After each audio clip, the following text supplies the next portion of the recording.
അപ്പോഴുണ്ടല്ലോ ഇന്ന് നമ്മൾ പുറത്ത് പോയ സമയത്ത് ഇക്ക നമ്മളെ ഹാജിയിൽ ജ്യൂസ് സെൻറ്ററിലൊന്ന് കയറ്റിട്ടോ. അപ്പോൾ ഇക്ക ഇതിന് മുന്നേ പോയിട്ടുണ്ട്, നമ്മളവിടെ പോയിട്ടില്ല കേട്ടോ. അപ്പോൾ അതുകൊണ്ട് തന്നെ ഇക്കക്ക് ഒത്തിരി ആഗ്രഹമായിരുന്നു നമ്മളവിടെ കൊണ്ടുപോകണം എന്നുള്ളത്. അപ്പോൾ ഒത്തിരി സെലിബ്രിറ്റികളൊക്കെ വരുന്നൊരു ഷോപ്പാണ്, പ്രത്യേകിച്ച് എറണാകുളത്തുള്ള ഷോപ്പിലൊക്കെയാണ് കേട്ടോ. അങ്ങനെ നമ്മൾ കോതമംഗലത്തുള്ള ഷോപ്പിലാണ് പോയിട്ടുണ്ടായിരുന്നത്. ഈ ഒരു ഷോപ്പ് ഇപ്പോൾ അവിടെ ഇല്ലയെന്ന് തോന്നുന്നു, കാരണം അതിനുശേഷം നമ്മൾ ആ ഒരു ഷോപ്പ് അവിടെ കണ്ടിട്ടില്ല കേട്ടോ. കോതമംഗലത്ത് കുറച്ച് ഉള്ളിലോട്ട് കയറിയിട്ടാണ്, അപ്പോൾ അതുകൊണ്ട് അത്രയ്ക്ക് അങ്ങോട്ട് ആൾക്കാർ കാണാനും പോകാനും കുറച്ച് ബുദ്ധിമുട്ടാണ് ആ ഒരു ഏരിയയിലേക്ക്. അങ്ങനെ നമ്മൾ ആദ്യം തന്നെ ഒരു അവിൽ മിൽക്ക്, ടെൻഡർ കോക്കനട്ടിൻ്റെ ഒരു അവിൽ മിൽക്കും അതുപോലെ തന്നെ ടെൻഡർ കോക്കനട്ടിൻ്റെ ഒരു ഷെയ്ക്കും, ഒരു അവോക്കാഡോ ഷെയ്ക്ക്, പിന്നെ നമ്മൾ പിസ്സ പറഞ്ഞിട്ടുണ്ടായിരുന്നു, പിന്നെ പാനിപ്പൂരി, ഒരു ബേൽപൂരി എന്ന് തോന്നുന്നു അതും പറഞ്ഞിട്ടുണ്ടായിരുന്നു കേട്ടോ.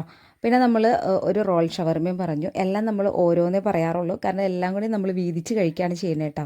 കാരണം എല്ലാം കൂടി ഓർഡർ ചെയ്ത് ഇഷ്ടപ്പെട്ടില്ലെങ്കിൽ പിന്നെ അത് വേസ്റ്റ് ആക്കേണ്ടി വരും. അപ്പോൾ അതുകൊണ്ട് നമ്മൾ ഓർഡർ ചെയ്ത് എല്ലാവരുടെയും 50